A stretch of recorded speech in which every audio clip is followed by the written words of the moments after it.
আমি বিশ্বাস করেছি, এই বিশাল শহরে হাজার মানুষের ভিড়ে তুমি কোথাও লুকিয়ে আছো।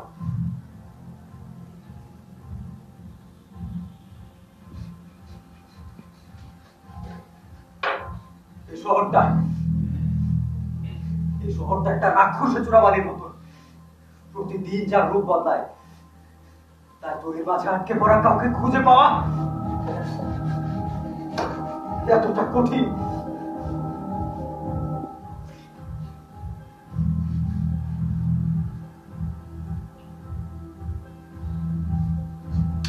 পোস্টার